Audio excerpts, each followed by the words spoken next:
Okay, I started. Okay, so, alright, so welcome back to another episode of the Tyler Barker podcast. Today I have a really special guest. Today's guest, not only associate music director and keyboardist for Late Night with Seth Meyers, but he's also a legendary producer and founding member of the band Girl Against Boys, right? He also toured with Rage Against the Machine and Food Fighters, right? Yeah. Yep. Okay, cool. Awesome. And remix for Durin, and even co-hosts a podcast called Input, Output, and discussing music production and engineering topics. So please welcome Eli Janney. Yay! Thanks. This is Duran, wait, Duran Duran? You never heard Duran Duran before? no. You kids. No, it is really funny because basically Duran Duran was popular when I was your age, so Really? that's a deep cut. Yeah. Although they're still like huge, of course, like in a sort of nostalgic way. Yeah. Yeah. But that's funny. I haven't heard it said like that How do in you a usually long how do you time. usually say it? How do people usually say it? Duran Duran, Duran Duran. It's a name of a character. Oh man, I think it's from. Dang it. I think it's from a old movie. I'm spacing on. Oh, Flash Gordon. I think it was Oh my from Flash god, Gordon. no way. Yeah. Oh, that's So crazy. anyway, that's the name of a character. But Okay. yeah. Oh, very fun. Well, that's awesome. Okay, so I guess like before we even dive into your awesome, fantastic journey, you just came back from Japan. That is so freaking Yes. cool. How is that? Like, what was your Oh, experience so like? fun. And like, So basically, Girls Against Boys is like in this part of our career now where we're kind of like a nostalgic act, because we were very active in the 90s into the early 2000s, and then we sort of like took a break. I had got married and had two kids, and congrats. That's so awesome. and yeah, and so but my kids are now 22 and 24, so they're like adults Yeah. basically. Yeah. And then, but now we get offers to go and play, and so it's basically we go and play, and it's people who either saw us back in the day, or who were really into '90s music and stuff like that. So anyway, I bring it up because my Japanese trip, the first week of it was a Girls Against Boys tour. No way. Yeah, so we went over there and we played Tokyo, and then we played Osaka, and then we played Tokyo again in a different place. And we were touring with another American band called Soulside, which is sort of like a more punk hardcore band that has a lot of the same members as Girls Against Boys. So it was the band before Girls Against Boys. Yeah. And so basically the five of us toured together. It was super fun. I haven't been there since 90, late 90s. Yeah. We went over there with Rage Against the Machine originally. Dang, that's That so was super. crazy. Yeah, that was super fun. And but yeah, and then my wife came over, and then we toured around ourselves for a couple of weeks, and then we went to Singapore. Yeah. Too. It Yeah. was pretty wild. Oh, that's so cool. That is so neat. Did you eat a It lot of was good food? yeah, so much good food. I'm telling you, Tyler, you got to get out there and travel. Just fucking do it, dude. You Yeah. got to. Yeah. Because we went. My wife and I. Now that the kids are like adults, basically. And we don't have to take care of them. Right. We do more traveling, but I'm also like, dude, I'm old. You're not old. You look great though. You look like you're like 36 or at least Oh, 30. thank you. Oh, thank you. You look But great. but really, seriously, like, I think that I went on tour starting in like 1991, and I toured until like 2003. So I was traveling all during that Yeah. time. But I think what I realized my wife didn't. She wasn't in a band. She's a medical person. She Oh, works in really? neurosurgery, actually. Interesting. That's cool. But she's she didn't travel as much as I did. And so when we went over, we've done two now trips. 2 years ago we went to Vietnam. We went to Thailand, Cambodia, and Vietnam, and then this year we went to Japan and Singapore. And I gotta say, it's so great. But like, when you get to be my age, it's just harder to do. Yeah. You have less energy, Yeah. like whatever. I'm telling you, also have to be more careful. Yeah. When you're young, I'm now. When I came back from Vietnam, I was like, everybody go to Vietnam. It's so amazing there. Yeah. It's so cheap. Yeah. Everybody is so cool and friendly. They love Yeah. tourists and Yeah. visitors, and it's like it's a huge country. It's Mm-hmm. basically it's about the size of the entire West Coast. If you Really? extended California all the way Yeah. up to the Canadian border, that's kind of the size of That's Vietnam. huge. So, yeah, so like if you go to Hanoi, Mm-hmm. which is in the very north, Mm-hmm. uh, there's a lot of you can basically like ride a motorcycle down or take trains down the coast all the way to Ho Chi Minh City, Oh, that's so which is in the cool. south. Oh, that's And I awesome. was just like, oh man, I wish I was 25 and I could do this, like. Yeah. But Yeah. now it's also like I got to work, I got to, you know, Yeah. pay for this apartment. You get, your life just gets more complicated as you get older. And I was like, Yeah. I'm glad I got to tour all that time with Yeah. Girls Against Boys because I saw amazing stuff, Yeah. like it was an interesting time. Yeah. But yeah, one thing I encourage all young people is just to get out of the country and see some crazy stuff because Mm-hmm. it's also fascinating, and I felt it on this trip too, where you leave the United States and you leave New York. First of all, New Mm-hmm. York is so self-obsessed, and then you leave the United States, which is also completely self-obsessed, and Uh-huh. you're like, Yeah. oh right. Yeah. Like Japan doesn't give a fuck what happens in the United States. I mean, Yeah. they don't want to get in a war with us, but Yeah.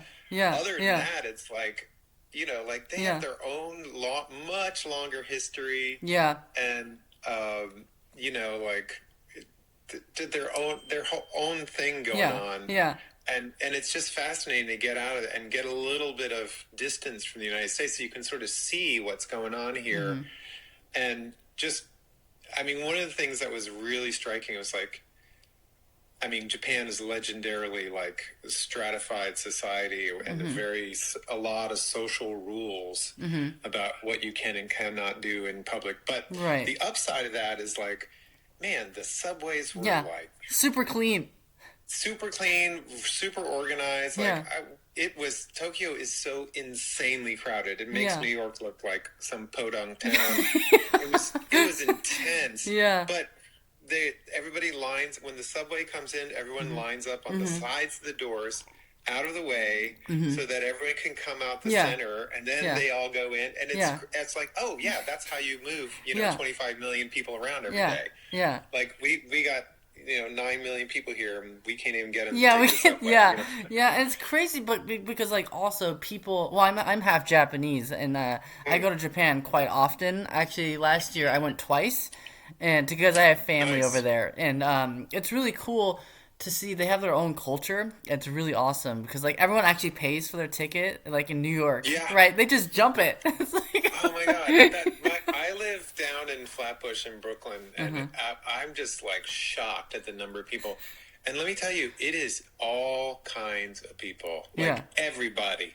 Yeah. It's not just like poor kids. Yeah. It's like adults, like people going to work in their business suits. I'm like, what the fuck are you doing? What? You have a job. Why am I paying for you?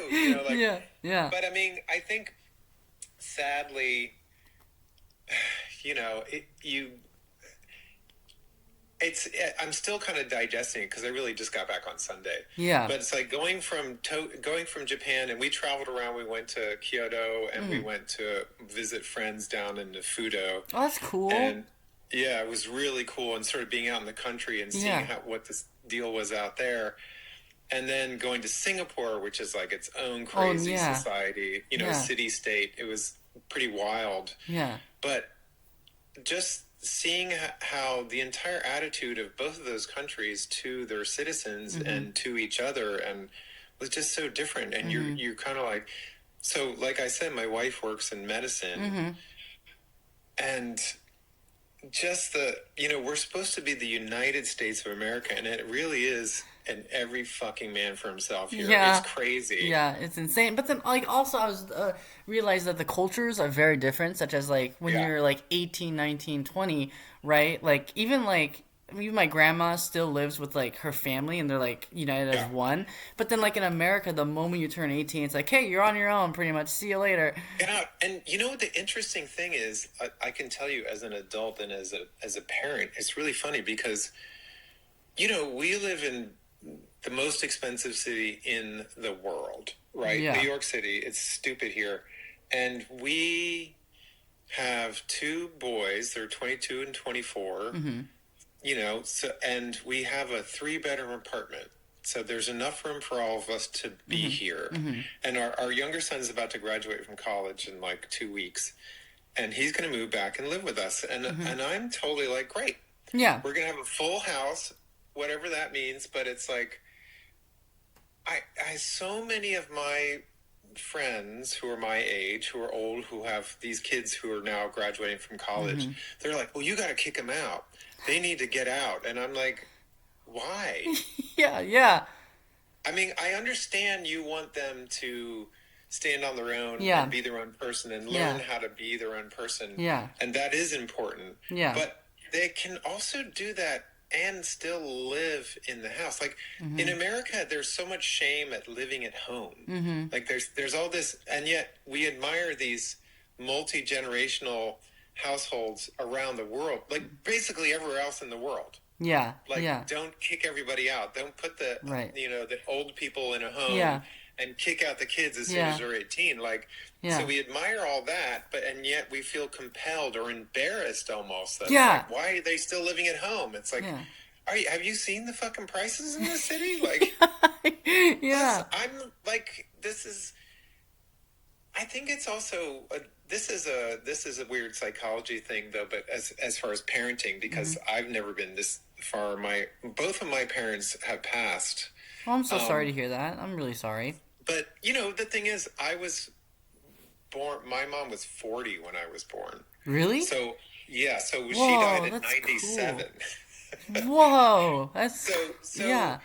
I I'm still like figuring out this whole parenting thing as I do it, but now my kids are getting into this, like they're like adults and they're coming into their own. And so our relationship is changing. And I think a lot of people, when their kids get to that age, they just like want them out of the house and like, that's the end of their relationship in a way, not completely, but in a way it's like you have this big distance there.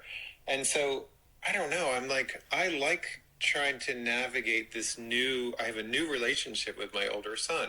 Oh, cool. He's not a little kid anymore. Yeah. Yeah. And I have to respect him as an adult. And I can talk to him as an adult and try to guide him through this part of his life.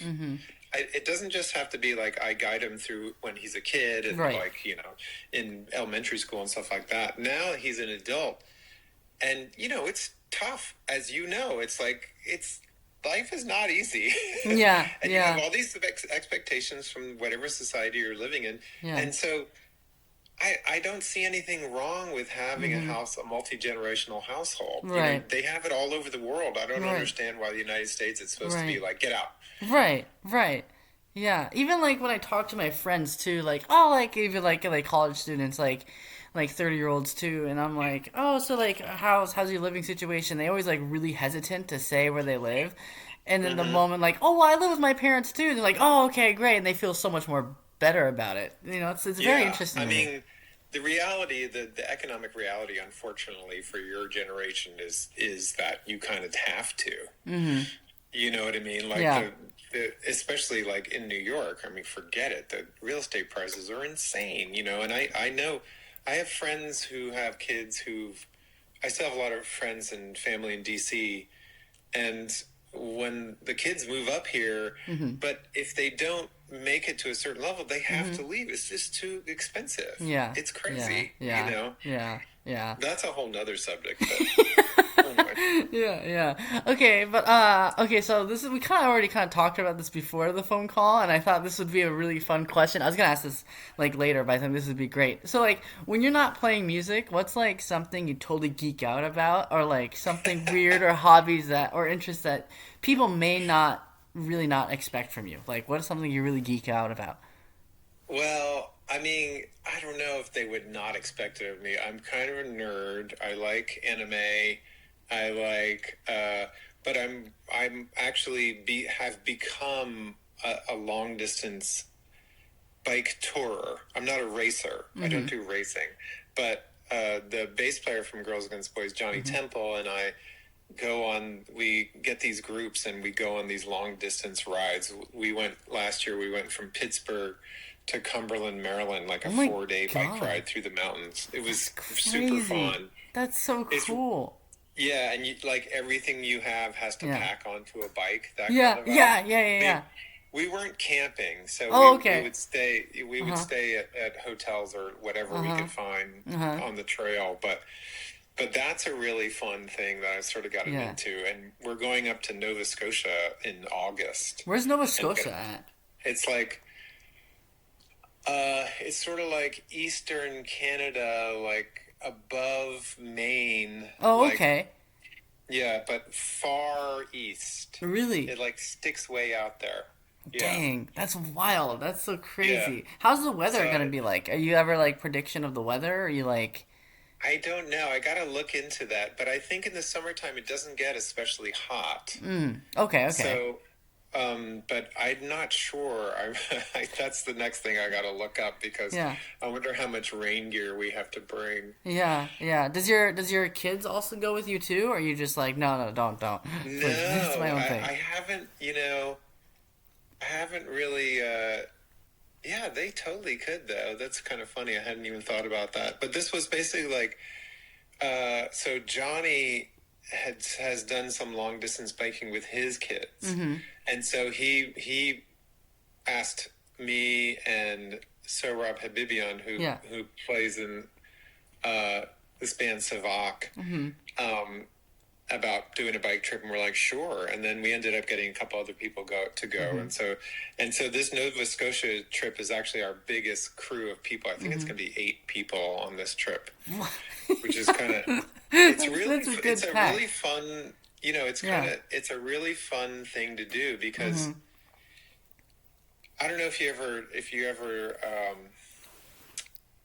like if you're walking along the street, if you're like say you're in New York, you're walking along the street, you're just going to see things at a different level. Right, And right. then if you're biking, you see other different things. And then if you're in a car or on the Yeah, subway, you're going to yeah. see other different Yeah, things. yeah, yeah. So each form of transportation opens your eye to different kind of things. Yeah. And being on a bike is a really cool way to do it because you're wide open. There's Yeah. nothing, I mean, other than your helmet, there's nothing in Yeah. between you and the Yeah. world there, and you kind of see things very differently. So Yeah. I find it a fascinating thing. And it is I'm learning it's such a popular sport, Yeah. this type of thing. Like Yeah. we were like, well, how are we can't bring our bikes to Nova Scotia. We have to fly up there, it's Right. like pretty far.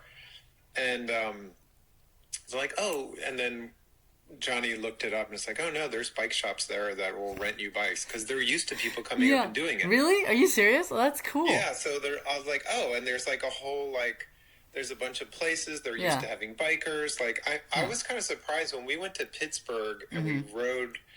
Basically, there is a train line that goes from Pittsburgh all the way to Washington D.C. And that train line has been turned into a biking trail. Yeah. But along that biking trail, this whole economy of supporting the bikers has sprung up. So we were like, there was places to stay and Yeah. like restaurants and bars and everything like you can think of. Like, Yeah. and even actually in Pennsylvania, before we got down into Maryland, they even had on the trail, they had these stations that they had put in Yeah. that had like tools and an Yeah. air pump and all this stuff. Like every couple miles, there was another one of these stations. They were like heavy duty, so Yeah. they could withstand the elements. It was I was like, that's cool. Stuff you don't even think about. Like Yeah. you travel around normally, you would never see Yeah. that until Yeah. you get down to that level Yeah. where you're moving at Yeah. 10 miles an hour Yeah. and you're on a bike. Then all of a sudden you're like, oh, you see different things. So Yeah. it's a fascinating way to do it. So That's really I'm- cool. Do you ever go like Yeah. biking by yourself, like in the city at all? Or are you more like, no, I don't want. I want to yeah, like well, kind of like. I love biking, but New York is pretty brutal, and it's like, It is man, really you brutal. do not want to be on a street that, is not.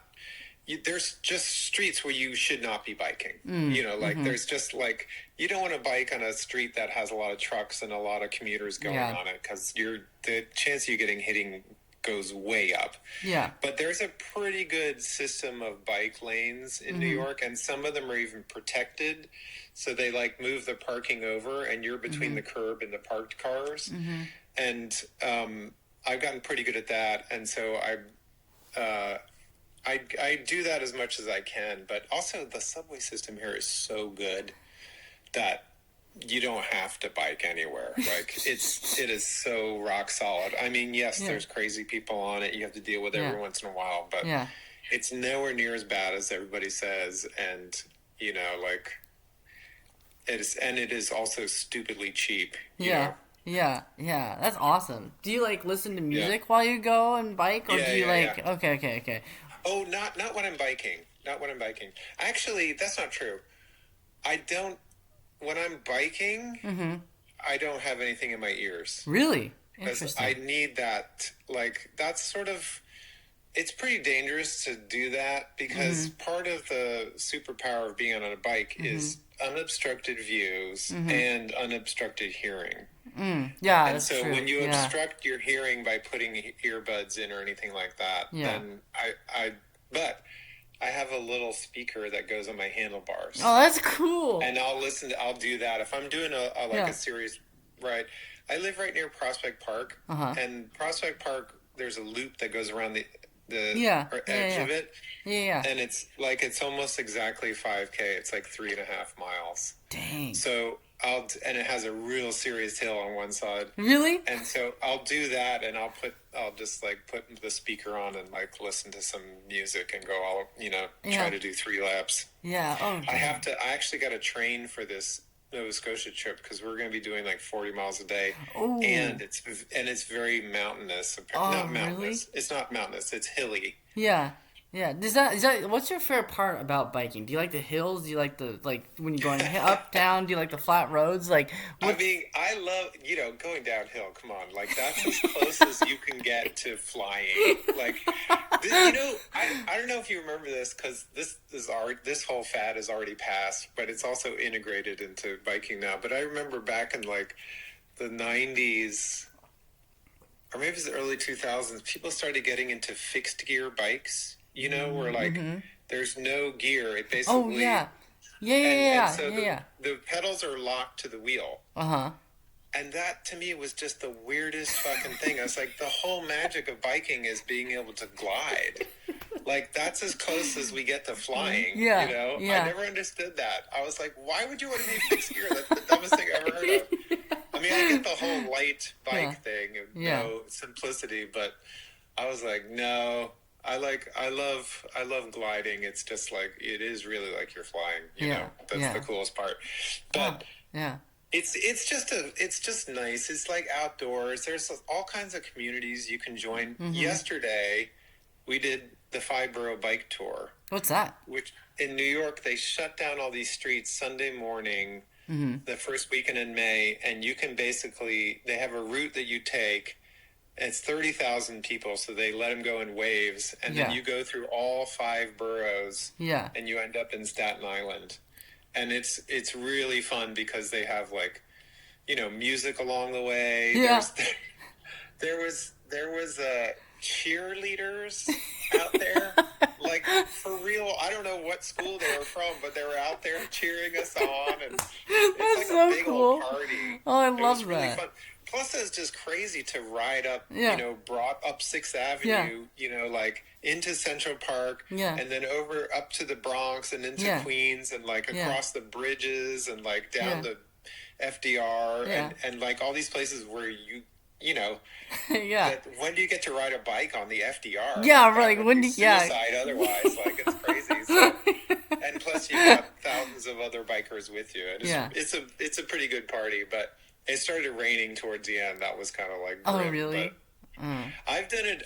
I've done it every year for the past I want to say 6 years or so, and I've done it a couple times in the rain, and that has its own charm because you're just like, it's not gonna stop me. You just keep going. Yeah. Do you have any rain tires for your bike, or I have a basically that thing I do on a commuter bike which has rain tires on it and fenders, and I don't have a racing bike or a road bike like that. I usually ride hybrids.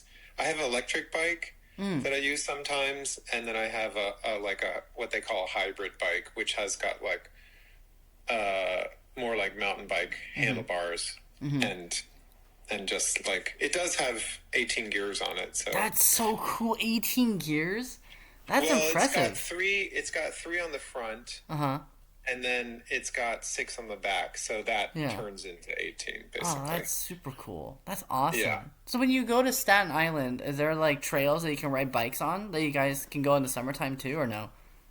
Oh, I haven't. I've only been there on the Fiber Bike Tour, and that's a crazy. You go over the Verrazano Bridge, which is just this, just brutal uphill, like for a mile. Oh, It's so harsh, and but then you ride down the other side, yeah, you're going like crazy. yeah. And then there's right by where the ferry is, they have like a sort of finishing line party.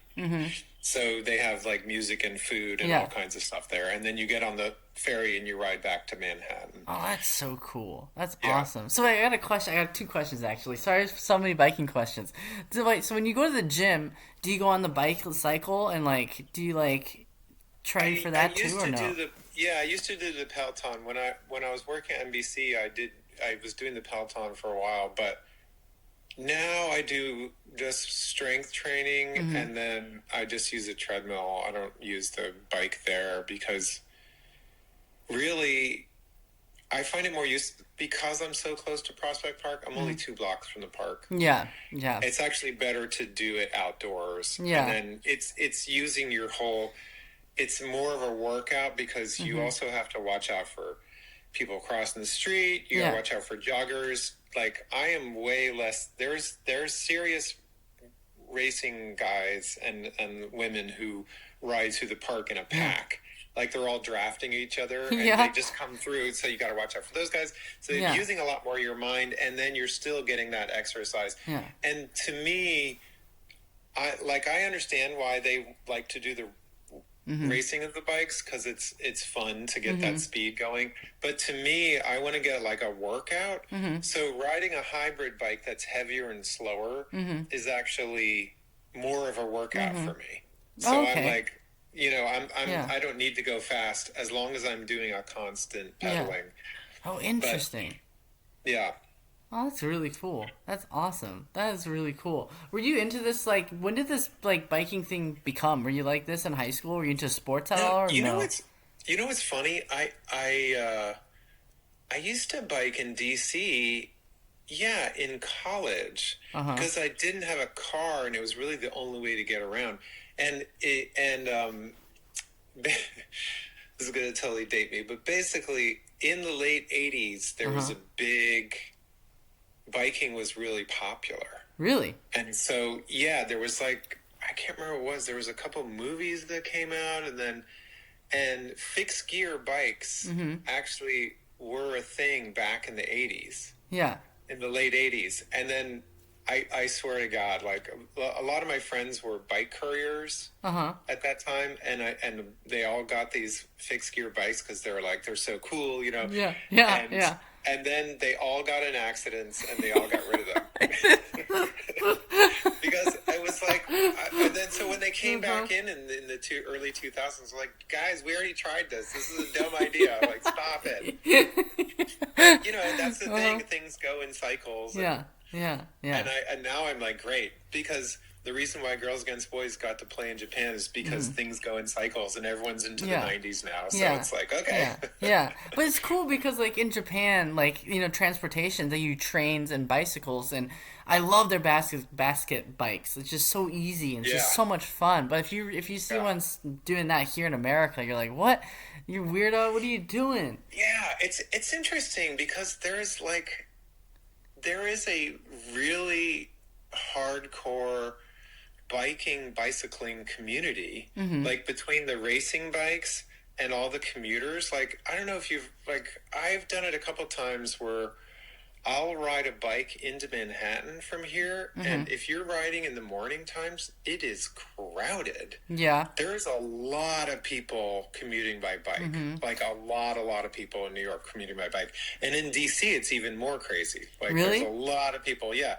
So, but there is this disconnect where it's like, I think it's because you can only really do it in cities, Mm-hmm. in Mm-hmm. dense cities. Like, Mm-hmm. I don't even think in like LA there's that much bicycle. I mean, my friends in LA are long Mm-hmm. distance bikers, so that's bicyclists, so Yeah. that there is that. But I don't know how much you can commute. And LA also is not very bike friendly city. Yeah. Like DC is like incredibly bike friendly. There's bike lanes everywhere Same with Seattle too. downtown. Seattle is Yeah, like Seattle crazy. too. Like Yeah, there's yeah. so many different options. You can It's just go, go, great. go. Yeah, it's crazy. Yeah, Yeah. it's great. Yeah. And New York has gotten much, much, much better. Oh, you think so? But yeah, it's so much better. They've been putting in like really been putting in a lot of bike lanes, Mm-hmm. and even down here in Flatbush where I live, like they've done a lot of bike lanes and stuff. But um, I think there is a weird disconnect where America is so car centric, Mm-hmm. and outside of like the cities, um, in medium sized cities, there's just not that. Like, Mm-hmm. you would never use a bike, Right. like Right. Yeah. it's just a crazy idea. Yeah. However, which actually brings me to another subject, because I mentioned that I had an electric bike. The Mm-hmm. reason Mm-hmm. why I have an electric bike is Flatbush is at the bottom of a big hill. Okay. So Park Slope, you may have heard of in Brooklyn, Mm-hmm. like Park Slope. So Prospect Park goes up a big hill Mm-hmm. to where more of the downtown area is. So down here in Flatbush, we're at the bottom of a big hill.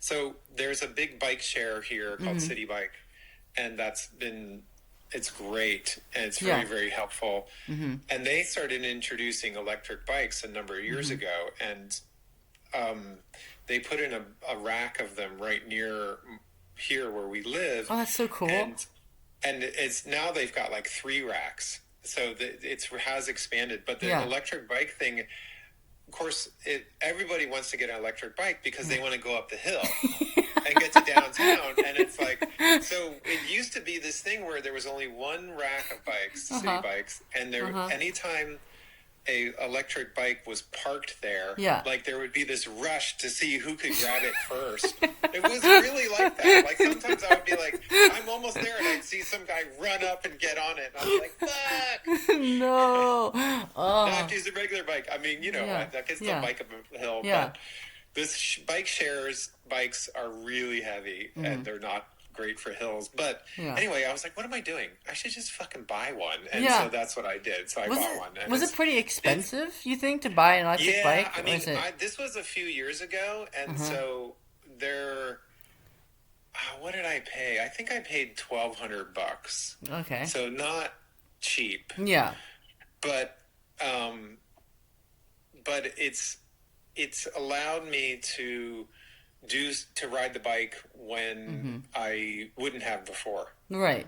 Right. Of course, what ended up happening was that City Bike realized that how popular the electric bikes were, and so they put in 2 more racks right around. One is like almost outside my door now, and they've just filled as many electric bikes as they can. Uh-huh.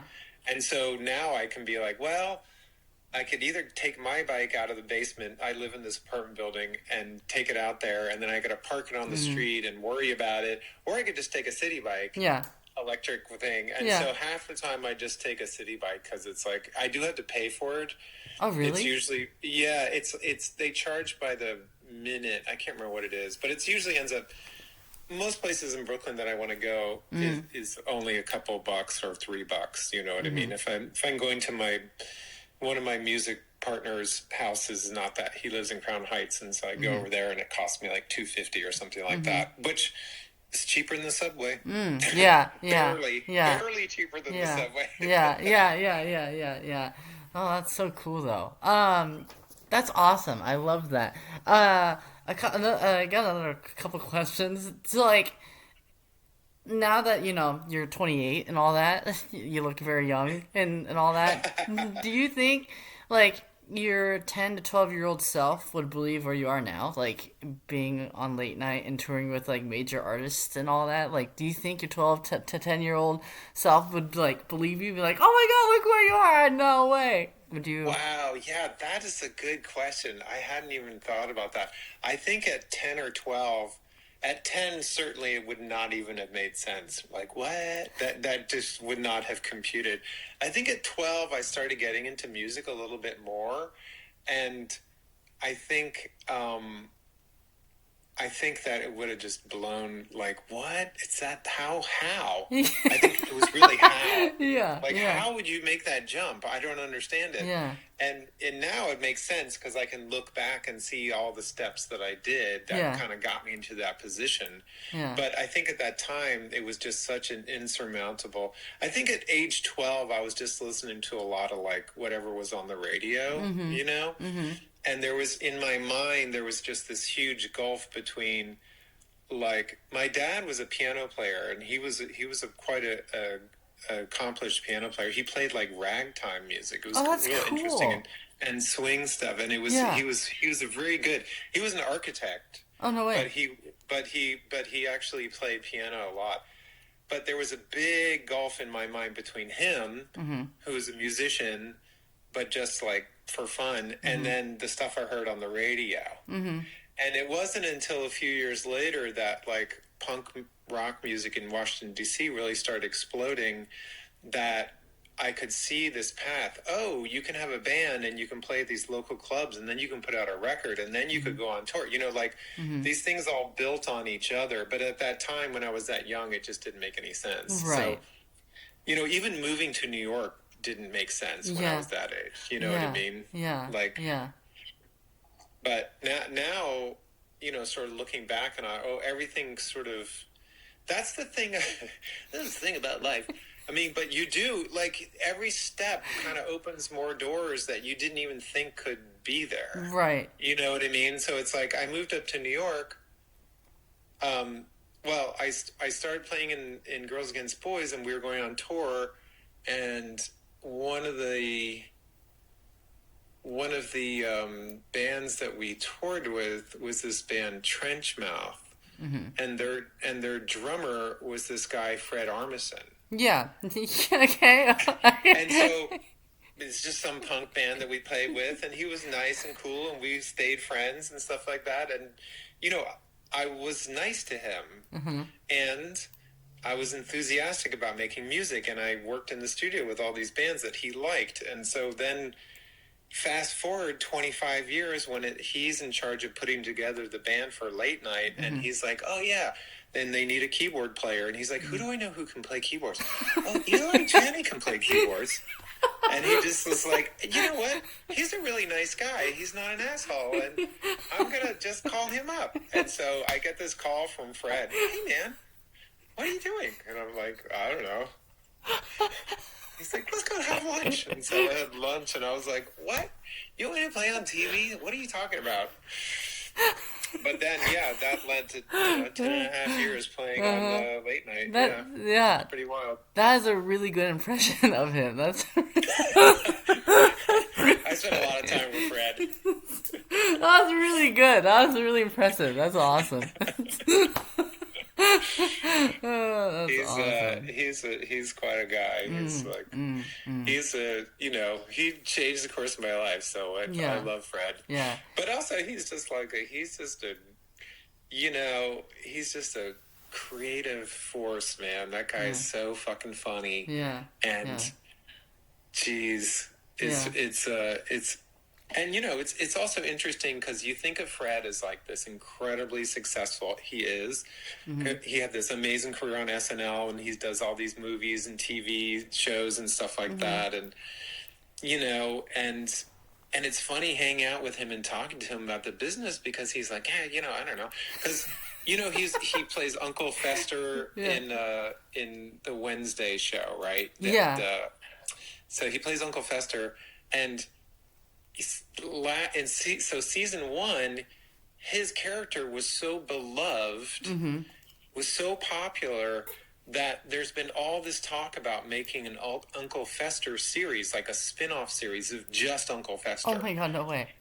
And I was reading about it in the trade, magazines and Yeah. stuff like that. Yeah, and I was yeah. like, Fred, what's the deal? You gonna get your own show out of this? And he's like, you know what? But he's so smart about it because he's like, I'll believe it when we're shooting it. Like if until we're on set Yeah. actually making the show, Yeah.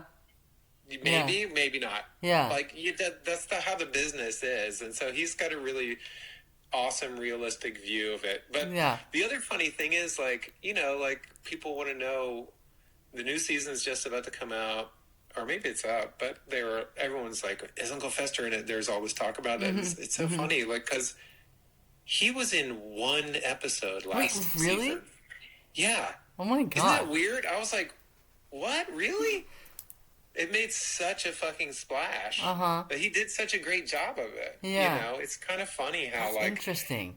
hugely popular Yeah. series, but it was kind of funny. I was like, I have to confess that I didn't watch the whole series. Yeah. So I was just Yeah. like, oh, I thought he was in it throughout. He was just one episode he That's was in. wild. That's Isn't crazy. that wild how like Yeah. that can like a weird change, a turn of events there. Yeah. So Yeah, dang. Do you so like I guess this is my another question, kind of improv it, but do you Sid and Seth and do you all like hang out still? Do you guys talk at all, or are you guys kind of like I talk to Sid. I talk to Sid pretty often actually because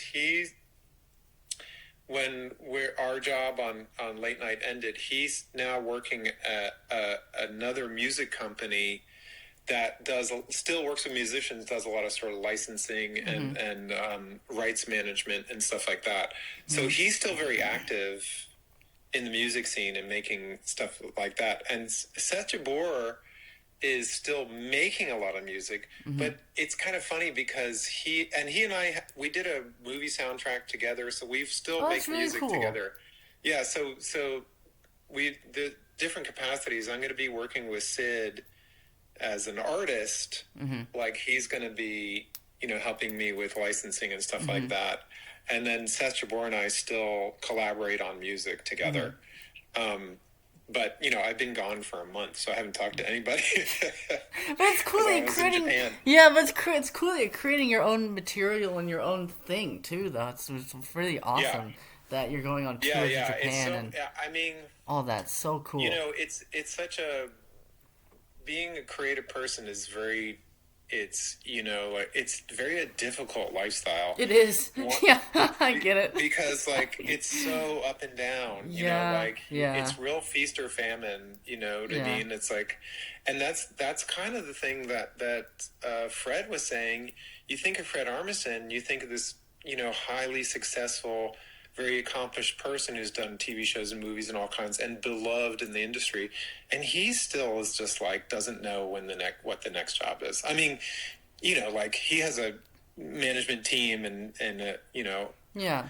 and an agent and all this stuff. So stuff is always being offered to him. But he's also like one of these guys who's just so cool and approachable, and it's like he's got such a good attitude about it, and he's. I'm always surprised he's like pops up doing stuff like, oh, he's directed a music video for some band that he just liked. There's no Really? money in it. You know what I mean? He Yeah. just is like, I thought that was cool, so he just did it. You know what I mean? Dang, And yeah. I think that's such a healthy.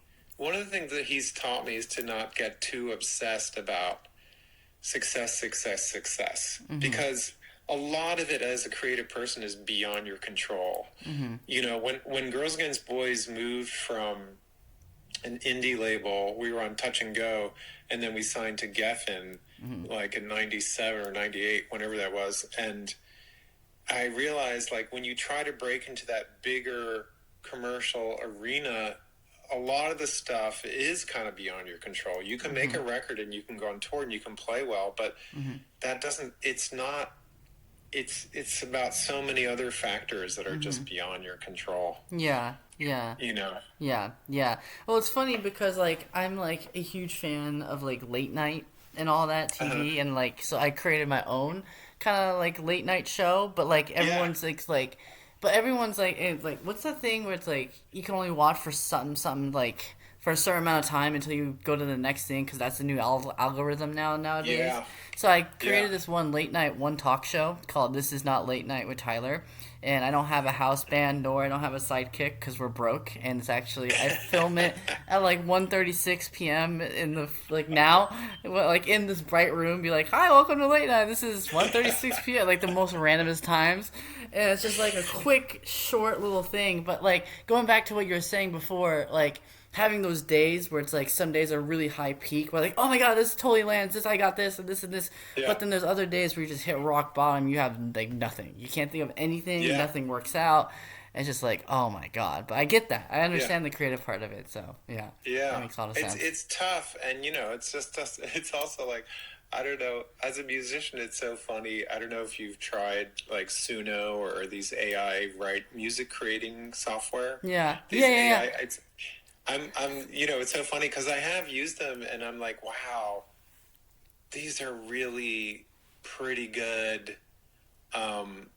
I wouldn't say they're like genius or anything like that, but they're, like, I think that, but then on the other hand, I'm like, why are you making this? Like, as if it isn't hard enough for musicians. Like, Yeah, thank you. yeah, Thanks yeah, for making it even harder. yeah, You know, yeah, yeah, yeah, yeah, I was yeah. like, wow, you guys suck. Like Spotify was bad enough, and now you want to just take the rest of it away? Like, Jesus. Yeah, yeah, yeah, exactly, exactly. Well, cool. We're almost out of time. Just want to make Oh, sure. wow. Yeah, I Yeah, want to make that sure. went by fast. Yeah, right. I got okay. So I got two more questions. I guess. So Let's do it. I have super like I got tons of questions. But I guess like, do you remember the first piece of gear or instrument that you ever got your hands on, and then do you still have it? Wow. Um, well, like I said, my dad played piano, so we always had a piano in the house when I was growing up. I think that the first sort of big piece of equipment I ever bought was a Roland Juno 6 Ooh. synthesizer, which, oh my God, imagine if I still had that. That'd be so fucking cool. Do you And remember? then Yeah. I sold that and I bought a Juno 60, which was basically the same keyboard, Uh huh. but it had memory. It had like memory banks in it that you could save Interesting. presets in. That's Oh cool. man, it was so good. And then I sold that and got like a Yamaha electric piano, which I Yeah. regret to this day. I was like, man, if I had that Juno 60 right now. But Yeah, yeah. Have you thought of looking online to like see like how much it would be right now at all? well, the thing is like I have a bunch of synths, Mm-hmm. and the thing is that modern synths are actually Yeah. better. Not listen. If I saw like a perfect condition Juno 60, I would Mm-hmm. probably buy it. But Mm-hmm. the thing is I've got the digital versions of it. Um, I actually have I have two sequential circuits synthesizers. Mm-hmm. I've got a 6 track, and then I've got a Take 5, which is the small version of the Prophet 5. Mm-hmm. And I have a Korg. And so I'm kind of like, and then I have a Moog subsequent 37. Mm-hmm. So I kind of have all these various sounds. And then of course I got like, my digital library is like ridiculous. I spend way too much money on this stuff, Mm-hmm. but I need all these sounds. I need it. Yeah, And yeah, yeah. so I don't feel like I need to buy another Roland keyboard at Uh-huh. this point. So Uh-huh. that's just, like, it would be funny if I could find the exact one I used to have. That would be wild, but Uh-huh. who knows where the fuck that is. Yeah, yeah, yeah. Oh, that's interesting. Okay, and then my other okay, this is like more like a fun like kind of like fun question. Okay, so I think you probably get this one a lot. I would imagine so. This is, like, if you could form your own super group band or musicians like living or dead, like who would it be? And then like what would be the band be called? Wow. I hadn't really thought about that. Jeez. I don't know. It's so funny because there's so many. I have like 3 bands now that I play in. I have Girls Against Boys, which we still, I mean, that's more of a, you know, my old band, and then I have a band called Vinyl Zwei, which is like a '70s kind of krautrock band, with some other DC people who all live in New York. And then I have an ambient project called Department of Human Genetics with another friend of mine who's like a big DJ, and so I have all these outlets that I feel very satisfied. And then I make still like a lot of music with Seth, and that stuff's really fun. And I don't know, I just put my hand in everything that I can. If I could, wow, I'm stalling because I'm trying to think of who I would get. I don't know. There's so many. You know, when we were doing the show, we played with a ton of drummers. You know, we had this rotating drummer program because when Fred wasn't there, we had a replacement drummers, and so we had all these drummers. So I just played with so many great drummers, and there's so many great people, like genuinely wonderful people. It's very hard to decide on a drummer. I'm just gonna pick one of my top, 20, and like Abe Laboriel Jr., who's just an amazing musician. He's been the drummer for Paul McCartney for like 20 something years, and he came and played with us very early on the show and really opened my eyes to what the pocket is. And when they say drummers have a pocket, he was playing it with such skill that it made my job of playing the keyboards so easy, because I could feel that rhythm, and so that it would open this space within the music that I could take more chances, because he was just playing it so perfectly. And he was the drummer who taught me what a real pocket was, when they talk about drummers being in the pocket. Like so I would love to have Abe play drums. Wow, I don't know. The rest, I don't even know how I would fill that out, because there's so many cool people to play with. That's a tough one. I don't even. I'm not sure I could even answer that. I know my drummer. Yeah. Also, because I'm like, I would get Sid and Seth to play. Because Obviously, right. Yeah. And Abe. Yeah. Well, that's super cool. That's awesome. That's super cool. Well, thank you so much for hopping on and saying hi and being on this podcast. I really appreciate it. I had I had a lot of questions, but I guess you have to come back another time to come back here and chat more. Yeah, we can do a part 2. This would be really cool. We'll do a part 2 in like 6 months or something. That'd be really fun. That'd be awesome. By the way, did we already talk about, my younger son is a huge YouTuber. Did you know that? I did not know that, no.